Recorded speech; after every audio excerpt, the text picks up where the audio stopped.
Será que isso vai dar certo? E por que a gente desanima? Por que a gente se cansa? Por vários fatores. Primeiramente porque o nosso corpo é humano, né? Dói, a gente sente cansaço, a gente trabalha muito. Porque a vida não é fácil, as circunstâncias são difíceis.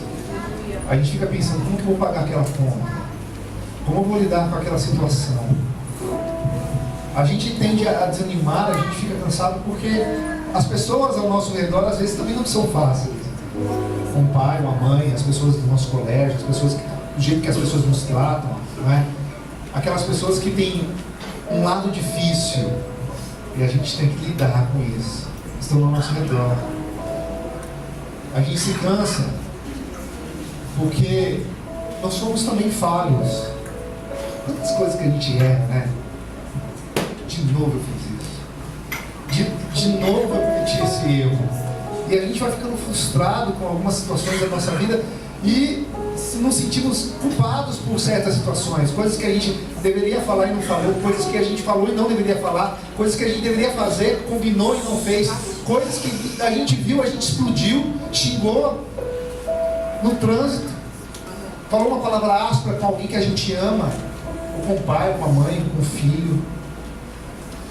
A gente cansa, a gente desanima, porque em algumas situações da nossa vida a gente não consegue dar jeito, principalmente quando está relacionado a pessoas que a gente ama. A gente gostaria que às vezes nosso pai fosse diferente, o nosso filho fosse diferente, o nosso marido fosse diferente. A gente queria que algumas coisas não fossem do jeito que são. E às vezes dá vontade de desistir. E a gente às vezes pensa se vale a pena ou não. Ninguém sabe o que a gente pensa quando a gente encosta a cabeça no travesseiro. Ninguém ou poucas pessoas veem as nossas lágrimas. Talvez não literais, mas a nossa agonia do coração que clama quando a gente está no banheiro e pede: Deus, e agora o que eu faço? Os sonhos que são frustrados. Eu queria tanto isso e não acontece. Eu queria tanto conquistar aquilo, mas as coisas não acontecem. Não é fácil viver. Eu quero convidar você a abrir sua Bíblia lá em Lucas, capítulo 24, versículo 13.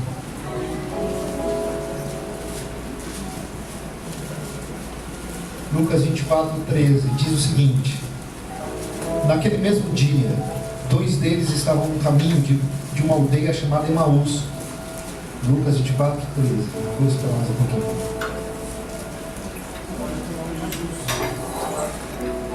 Naquele mesmo dia, 2 deles estavam de caminho para uma aldeia chamada Emaús, distante de Jerusalém, 60 estádios.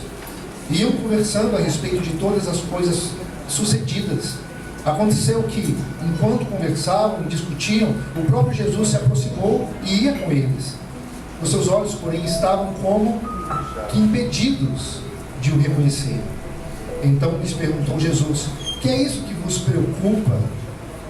E de que ides tratando à medida que caminhais? E eles pararam entristecidos. Um, porém, chamado Cleopas, respondeu, dizendo: és o único, porventura, que, tendo estado em Jerusalém, ignoras as ocorrências desses últimos dias? Eles perguntou quais?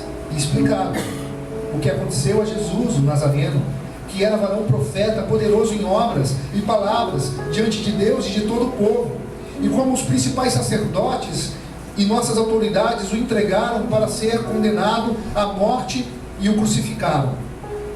Ora, Nós esperávamos que ele fosse aquele que ia redimir a Israel. Mas depois de tudo isso, é já este o terceiro dia desde que tais coisas sucederam. É verdade também que algumas mulheres das que conosco estavam nos surpreenderam, tendo ido de madrugada ao túmulo e não achando o corpo de Jesus, voltaram dizendo terem tido uma visão de anjos, quais afirmaram que ele vive. De fato, alguns dos nossos foram ao sepulcro e verificaram a exatidão do que disseram as mulheres, mas não ouviram. Então Jesus lhe disse: ó nécios e tardios de coração, para crer tudo o que os profetas disseram. Porventura não convinha que um Cristo parecesse e entrasse na sua glória? E começando por Moisés, discorrendo por todos os profetas, expunha-lhes o que a seu respeito constava em todas as Escrituras. Quando se aproximaram da aldeia onde iam, ele fez menção que ia passar adiante. Mas eles o constrangeram, dizendo: fica conosco, porque é tarde e o dia já declina. E então entrou para ficar com eles. E aconteceu que, quando estavam à mesa, tomando ele o pão, abençoou e, tendo partido, lhes deu. Então lhes abriram os olhos e o conheceram, mas ele desapareceu da presença deles. E disseram um ao outro: porventura não ardia o coração quando ele pelo caminho nos falava, quando nos expunhas as Escrituras? E na mesma hora, levantando-se, voltaram para Jerusalém, onde acharam reunidos os 11 e outros com eles, os quais diziam: o Senhor ressuscitou e já apareceu a Simão. Então os dois contaram o que lhes acontecera no caminho e como fora por eles reconhecido ao partir do pão. Até aqui. Vamos orar. Senhor, nós pedimos que o Senhor venha falar poderosamente ao nosso coração diante dessa oportunidade belíssima, ó Deus, de nos relacionarmos intimamente com o Senhor. E pedimos, ó Pai, que Teu Santo Espírito venha nos convencer, ó Pai, porque nós precisamos dessa palavra. Nós precisamos, ó Senhor Jesus, do Teu vigor, da Tua esperança, da Tua alegria, da Tua força, ó Pai, do Teu poder, porque nós não conseguimos caminhar sem Ti, ó Deus. Nós viemos aqui nos relacionar com o Senhor. Queremos ouvir a Sua voz, ó Pai, como aquele filho que escuta a voz do Pai, que encosta a cabeça no colo e que é acalentado pelas mãos do Consolador, e que é orientado e que é revigorado. É o que nós queremos, ó Pai, em nome de Jesus. Amém. Nós ouvimos aqui a história de dois homens que eram discípulos de Jesus, que viram tudo aquilo que Jesus tinha feito naqueles anos maravilhosos que ele passou viajando ali pela região de Israel. Homens que viram pessoas ressuscitarem, pessoas que eram cegas e passaram a ver, discípulos que ouviram com grande atenção tudo aquilo que Jesus ensinou naquele tempo. Eram homens que estavam entusiasmados durante o ministério de Jesus, porque Jesus, ele era encantador. A Bíblia diz assim, que quando ele falava, as pessoas ficavam com os olhos fitos nele. Era alguém super carismático, que arrastava multidões, que trazia uma palavra de conforto. As pessoas que ali escutavam ele eram plenas. Eles diziam assim: este é o homem que nós esperávamos. É aquele que vai tirar Israel dessa situação terrível, subjugado por Roma. É o Messias que nós tanto queríamos. Ele chegou, Jesus, Ele está aqui. Eles sonhavam, eles vibravam. Finalmente a plenitude dos tempos, conforme Gálatas 4:4, tinha chegado. Jesus estava ali. Ele veio para redimir todas as pessoas, para salvar os povos. E ele se posicionou trazendo sinais e maravilhas, como uma placa, que é um sinal que indica o caminho. Ele indicava: eu sou o caminho, a verdade e a vida. Ninguém vem ao Pai senão por mim. Que maravilha! Que coisa extraordinária poder viver naquela época pisando no mesmo solo que Jesus pisava. O Deus da criação, Criador do céu e da terra, estava ali entre eles. O coração deles explodia de alegria. E quando os fariseus e escribas faziam perguntas capciosas para Jesus, tentando pegar Jesus em algum tipo de pegadinha, eles ficavam assim atentos. E agora? O que o mestre vai responder? E Jesus, na sua infinita sabedoria, ele transformava aquela pegadinha em exaltação para a glória de Deus. E aqueles discípulos pensavam assim: esse é o nosso mestre, esse é o nosso Deus, ele está aqui no meio de nós. E essa esperança, essa multidão que crescia, essas pessoas que eram transformadas, os milagres que aconteciam, testificavam cada vez mais de que eles estavam certos. Nós seguimos o Deus verdadeiro.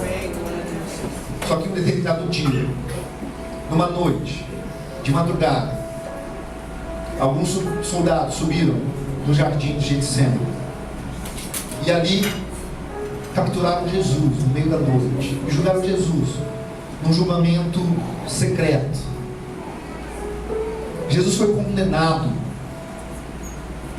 Os discípulos ficaram assustados, porque Jesus não chama os seus anjos, as suas legiões.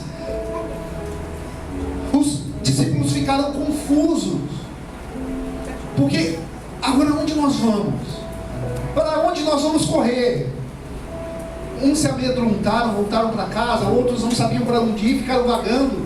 Outros, como Pedro, ficaram no meio da noite, sem rumo, ao redor de fogueiras.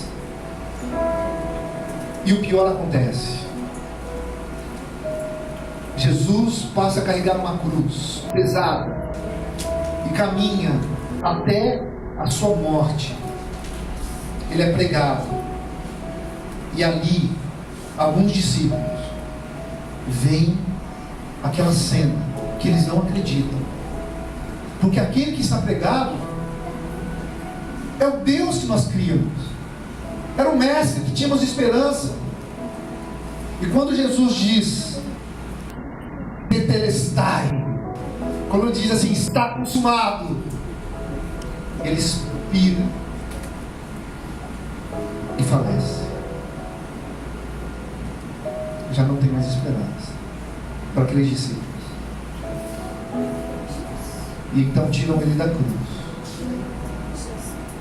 colocam ele num túmulo. E agora? Para onde nós vamos? Nós deixamos tudo para seguir esse mestre. E muitos voltam para casa, esperam alguns dias. E daí ouve-se a notícia de que aquele mestre que nós criamos, que foi enterrado, agora nem o corpo dele nós temos também, porque o corpo foi roubado. Algumas mulheres estão aí delirando, dizendo que viram um anjo, mas ninguém sabe onde está esse corpo.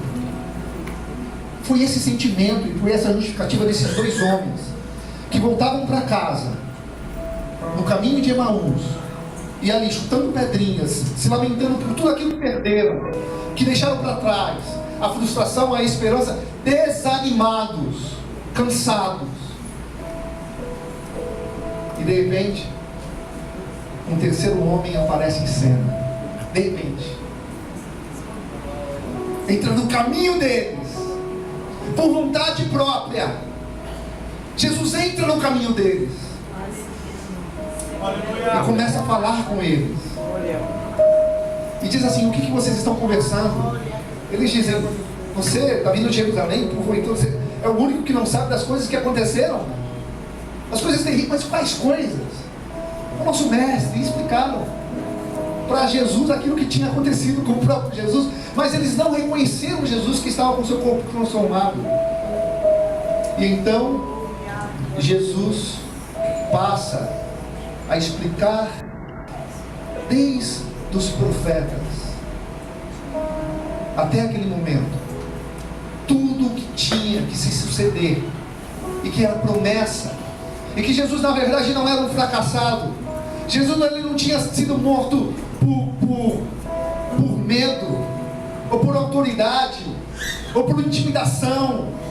Era vontade de Deus para a salvação de todos nós, para a minha salvação, para a sua salvação. Ele fez isso por você. Porque quando nós encontramos o nosso Pai através de Jesus, nós encontramos tudo o que nós precisamos. E então, aqueles homens estavam vidrados naquela palavra daquele homem, aquele estranho. E quando chegou na cidade, eles entraram na rua e avistaram as casas que eles iam ficar. Jesus fez que ia passar adiante e eles ficaram constrangidos. Já é tarde, o senhor deve estar com fome, entra na nossa casa, come com a gente. E quando Jesus sentou, deu graças e partiu o pão, as escamas espirituais dos seus olhos caíram e eles enxergaram Jesus. E quando eles enxergaram Jesus, Jesus simplesmente desapareceu.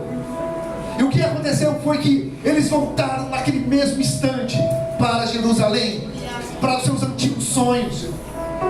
Eles foram falar com seus irmãos sobre tudo aquilo que tinha acontecido. Eles pegaram de volta tudo aquilo que eles pensaram que tinham perdido. Porque Jesus está vivo.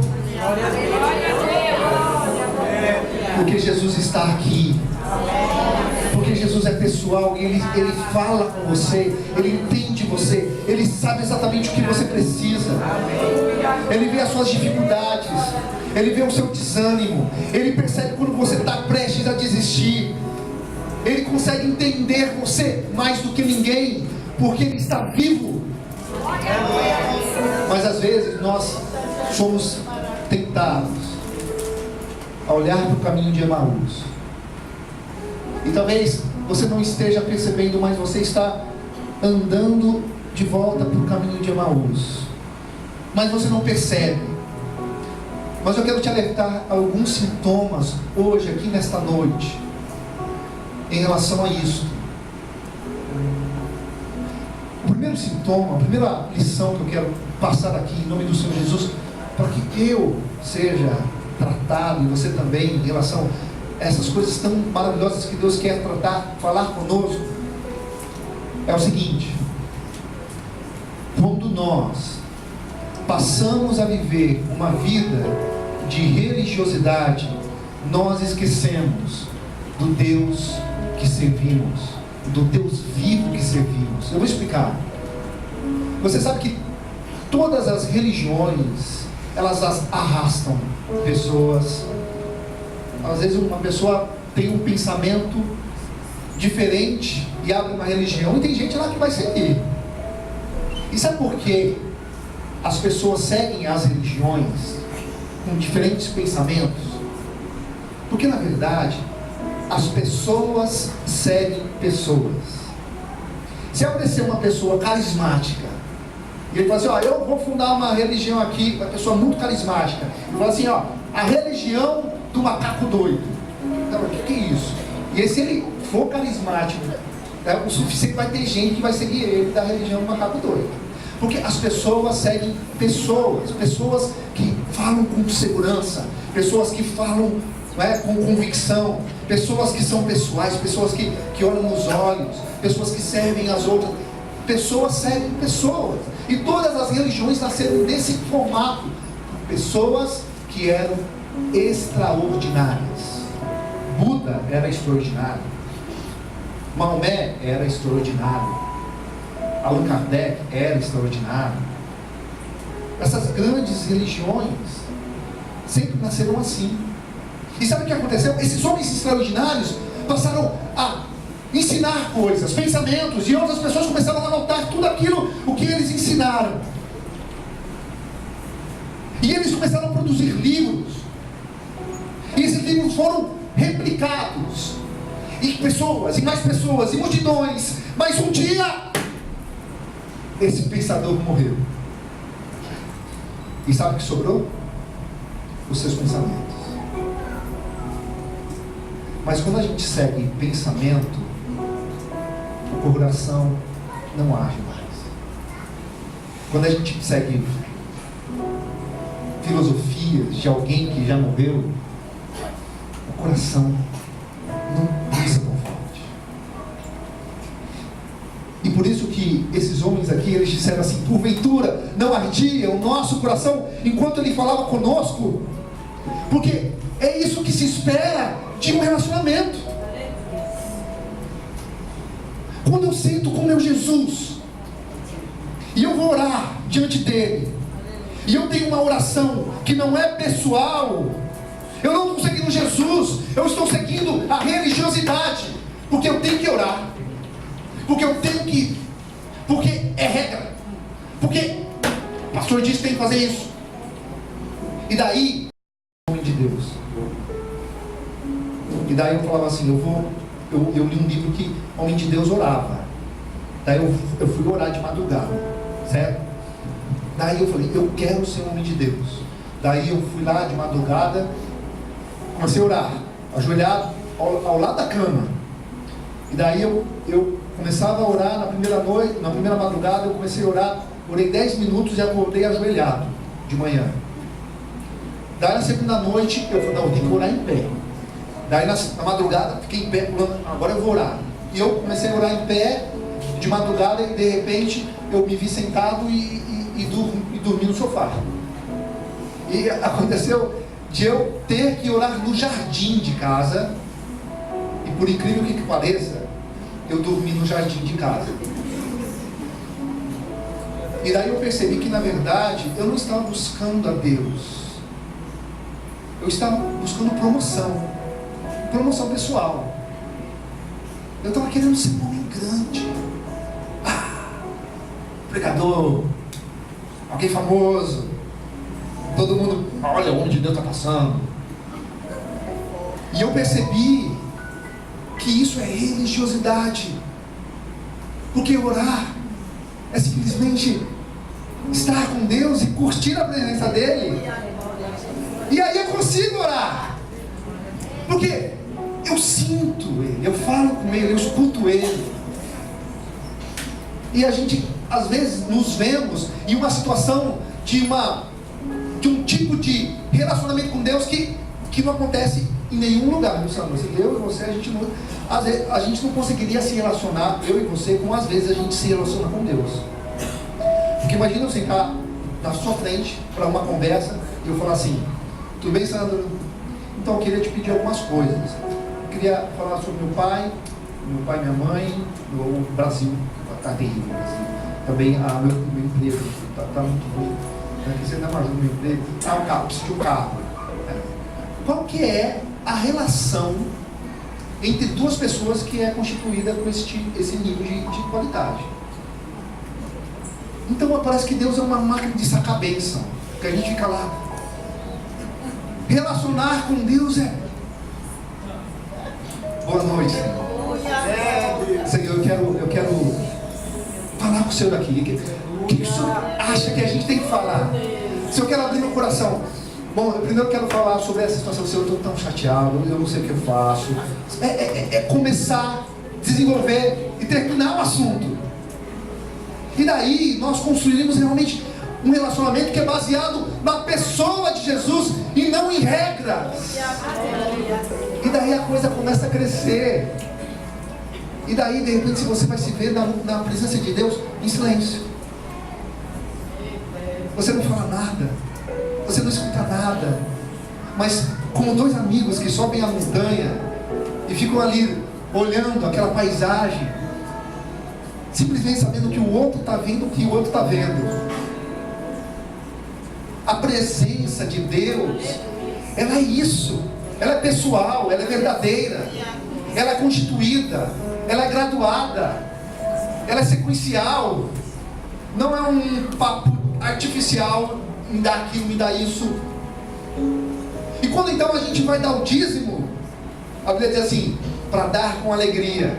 Quando eu sou religioso, quando eu trato as tradições, os tradicionalismos, eu tenho que dar, porque a igreja está dizendo que eu tenho que dar, e eu vou lá e dou. Se eu não der, vai que Deus me tira alguma coisa, vai que Deus me castiga, vai que eu não ganho aquela bênção. E eu dou, não como aquilo que está escrito, dar com alegria. Agora imagina eu chegar, aqui agora eu vou usar o pastor Júnior, chegar no aniversário do pastor Júnior, né, dar um presente assim para ele, assim, ó, tá aqui o presente, mas no meu aniversário eu queria um desse aí também. Ó, aqui ó, tá a nota fiscal aqui no presente, foi aqui ó, R$200, certo? Mais ou menos assim também eu vou querer R$200 também na... Relacionamento verdadeiro, quando você dá com toda alegria. Você dá porque você está grato. Você dá porque você tem um relacionamento com Jesus. Você dá porque você sabe que Ele tem sido fiel, que Ele não tem deixado faltar nada para você. E daí você dá. Agora, uma vida com Jesus baseada simplesmente em pensamentos e não na pessoa de Jesus, esfria o coração. Você não vai conseguir. Você não vai conseguir ser feliz com o Mestre se você está seguindo mais os seus pensamentos do que o próprio Mestre. Então essa é a lição que a gente tem que chegar em primeiro lugar nesse texto aqui. A gente iniciou esse culto falando que é difícil a vida demais. A gente está cheio de problema, a gente tem problema de saúde, a gente tem problema financeiro. E a gente, de repente, começa a enxergar Jesus de uma forma tão distante. Onde Ele quer que o que a gente tenha, de fato, é aquilo que está escrito lá no Salmo 91. É o calor das suas asas que nos protege do esconderijo do Altíssimo. É isso que vale a pena. Não tem nada mais que vale a pena. Só o calor das asas de Jesus. É isso que vale a pena. Está com problema. Está difícil. Aleluia, Jesus. Mas quando a gente senta no lado do Mestre, no esconderijo, e diz assim: lá fora está uma tempestade, a minha vida está um caos, eu não sei o que vai acontecer, mas aqui está bom demais. Na sua presença, Senhor, eu me satisfaço. Sabe por quê, meus irmãos? Porque a sua vida tem vários itens importantes. A sua família é importante, as suas finanças são importantes, a sua casa, o seu emprego, os seus sonhos. Mas eu quero te dizer uma coisa, que existe uma coisa mais importante de todas as outras coisas, que é a qualidade do seu relacionamento com Deus. Amém. O item mais importante da sua vida é a qualidade do seu relacionamento com Deus.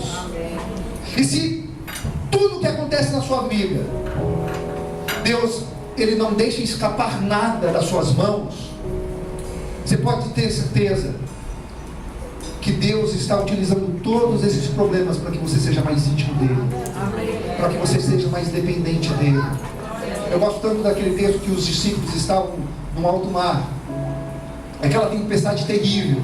Jesus disse que iria no monte orar, e eles estão desesperados, passaram mais de 6 horas tentando remar, pescadores, não sabendo o que fazer diante da tempestade no mar, já não sabiam o que fazer. E a Bíblia diz que Jesus, Ele foi andando até eles, parou o mar, entrou no barco, e a Bíblia diz assim, lá em Marcos, que Jesus permitiu isso porque eles não tinham entendido o milagre dos pães. Os milagres dos pães tinham acontecido antes daquela situação. Jesus multiplicou para aquela multidão de 10.000 pessoas 5 pães e 2 peixinhos. Eles viram aquilo, não entenderam aquele milagre, e Jesus repetiu esse milagre no mar através de uma tempestade. E qual era a lição do milagre? A mesma lição da tempestade era a mesma lição dos pães e peixes: dependência. Dependência. Então, meu irmão, Deus te ama demais. Sabe o que Ele quer mais? O que Ele mais deseja? Que você seja íntimo dEle. Isso significa ser adorador. Deus busca adoradores, pessoas que venham o adorar em espírito e verdade. Aleluia. E sabe o que acontece quando nós encontramos isso? Essa presença de Deus, esse Deus vivo. O nosso tempo com Deus, o nosso tempo de oração, passa a ser a coisa mais maravilhosa do dia. A coisa mais maravilhosa. Quando a gente está do lado dele, conversando com ele, quando a gente obedece ele, quando a gente ouve ele, quando Deus fala, faça isso, a gente faz. Quando ele nos orienta e a gente segue aquele caminho, tudo isso passa a ser a nossa história com Deus. A nossa história com Deus, é a sua história com Deus. Eu quero te dizer que a sua história com Deus é a única coisa que você vai levar para o céu. Nada mais. Quando você chegar no céu, você vai encontrar Deus e vai dizer, Senhor, vamos continuar a nossa história. É a única coisa que você vai levar para o céu. Glória a Deus. A Bíblia compara esse relacionamento, essa descoberta, essa intimidade com o Senhor Jesus como aquele homem que encontra uma pérola valiosa, vende todas as coisas que tem e vai lá e compra aquela pérola. Certa vez eu escutei uma história de um colecionador de pérolas.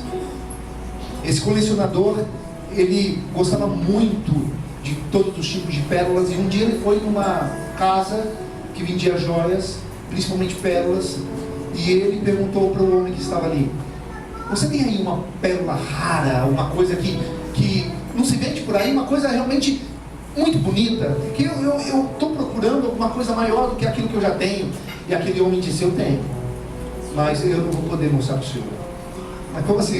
Eu quero ver, eu estou perguntando. Não, porque se o senhor olhar, o senhor não vai poder comprar, porque ela é muito cara. Como assim? Eu sou um homem cheio de dinheiro, eu tenho condições, não sei quanto é, né? Mas me mostre. Já que o senhor quer, tirou ali uma pérola tamanho de uma bola de sinuca. Imagina que pérola diferente. Aquela pérola irradiava luz, de tão linda. E aquele homem ficou tão fascinado, tão fascinado, que ele disse assim, eu quero comprar essa pérola. Me fala o valor, que eu vou buscar tudo que eu tenho para comprar. Daí ele disse, o senhor tem quanto no banco? Eu tenho 50 mil reais. É isso aí. 50 mil? Tá bom, vou fazer um cheque aqui. Afinal de contas eu tenho uma outra conta lá dos meus filhos. Você tem conta dos seus filhos? Tenho. Então o senhor vai precisar também da conta dos seus filhos. Quanto o senhor tem lá? Eu tenho 100 mil reais. Vai precisar. Daí o rapaz, tá bom, tá, eu vou dar também os 100 mil reais. De qualquer coisa eu alugo a minha casa lá do campo e a gente constrói esse dinheiro para os meus filhos. O senhor tem casa de campo também? Tenho. Vai precisar colocar aí também na conta. O senhor tem casa também, a sua casa própria? Também vai precisar. Quantos carros que o senhor tem? Também vai precisar colocar na conta aí.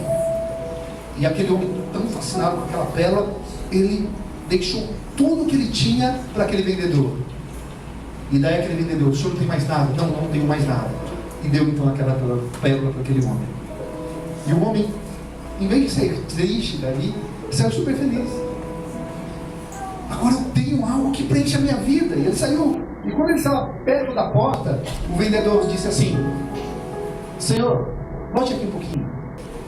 Está vendo essa casa aqui? Essas casas? Elas são minhas. Mas agora você vai tomar conta. Está vendo essas contas aqui? Esse dinheiro do banco? São meus. Mas agora você vai administrar como você quiser. Está vendo esses carros? São meus. Agora você vai administrar como você quiser. E aquele homem saiu com a pérola e saiu mordomo de todas aquelas coisas daquele vendedor. Eu não sei se vocês estão entendendo. Glória a Deus. Mas quando nós entregamos a nossa vida ao Senhor Jesus, a sua presença, o seu relacionamento, a sua intimidade é essa pérola. É a coisa que nos preenche. É o que de fato importa na nossa vida. O nosso relacionamento com Deus, a nossa intimidade, é tudo que nós precisamos. É tudo que nós precisamos. E aquilo que Ele nos dá, aquilo que Ele nos deu, a casa, as oportunidades, o emprego, a família, tudo isso é dele. E nós simplesmente administramos. Glória, aleluia.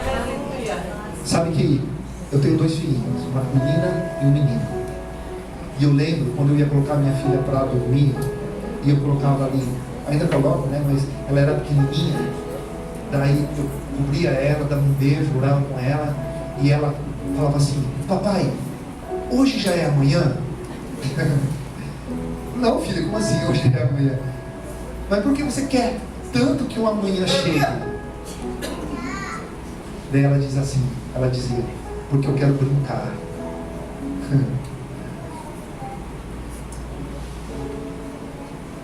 Aí sabe o que eu entendi? Sabe por que ela não se preocupava? Porque o pai dela se preocupava. Ela não precisa se preocupar em trazer comida, ela não precisa se preocupar se ia ter conta para pagar no final do mês. Ela queria só brincar. E daí Deus falou comigo, e Ele disse assim: eu também sou assim. Filho, viva a sua vida. Só brinque. Aleluia! Eu tomo conta de tudo. Sou eu que cuido de você. Quem você pensa que pode acrescentar um palmo à sua vida? Você não pode nada. Tudo está nas minhas mãos. Viva a vida, se divirta, vai brincar, me adore, viva leve. Não andeis ansiosos por coisa alguma. Eu estou tomando conta de tudo. Filho, vai brincar. Eu estou tomando conta de você, da sua família. Sou eu quem trabalho, filho. Sou eu. Você vai brincar. Fica na minha presença. Brinca comigo. Você só precisa descansar. Glória a Deus. Queridos, essa é a vida que Deus nos prometeu. Essa é a vida de eternidade. Essa é a vida em abundância que Ele nos disse que teríamos. Uma vida abundante. Essa é a vida. Por isso que Paulo diz que aprendeu a viver contente em toda qualquer situação. E ele escreveu isso quando estava preso. Jesus está dizendo para você: viva melhor. Não se preocupe tanto, viva melhor. Eu estou tomando conta de tudo. Viva melhor. Me adore mais, celebre mais, converse mais, obedeça mais, viva leve. A segurança que o cristianismo nos dá de um Deus vivo, que toma conta de nós, que é relacionado, que nos protege, que como os filhos somos cuidados, como um pai que carrega no colo. Eu quero convidar você a ficar em pé.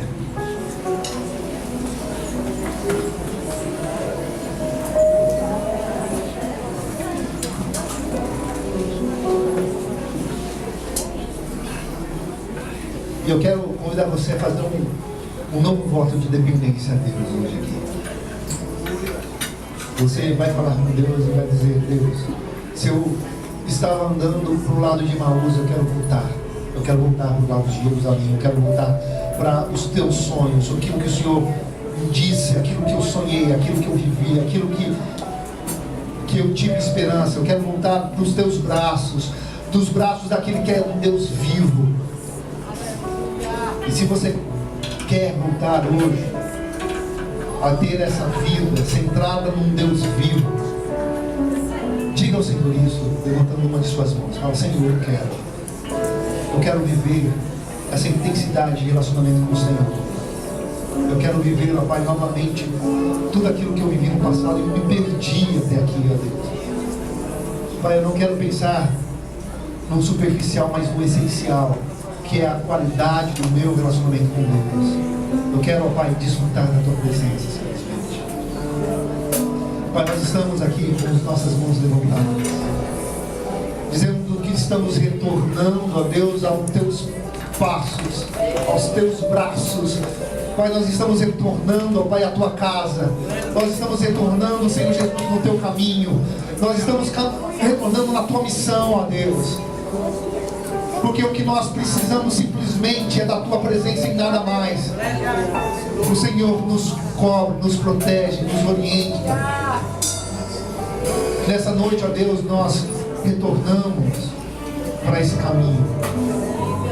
Senhor, trabalha no nosso coração, e as preocupações que hoje transbordam na nossa vida, ó Pai, sejam simplesmente um detalhe de algo que o Senhor tem cuidado, ó Pai. O todo que o Senhor tem cuidado, Senhor.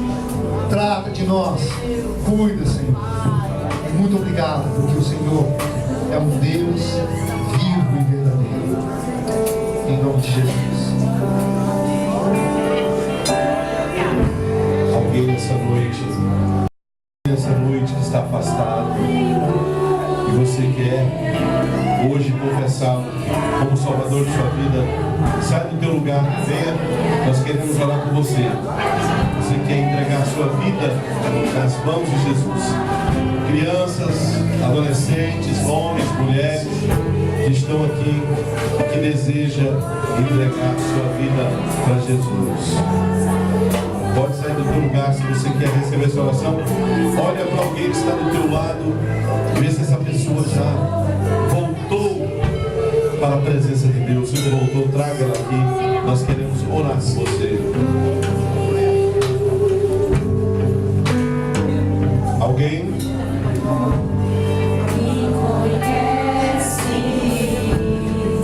Sabes tudo que eu preciso, antes mesmo de falar.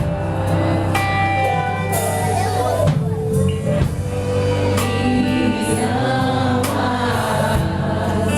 seu amor é bem maior do que eu posso imaginar. Não quero ser só apenas o teu servo. Quero atrair teu olhar de amor, Senhor.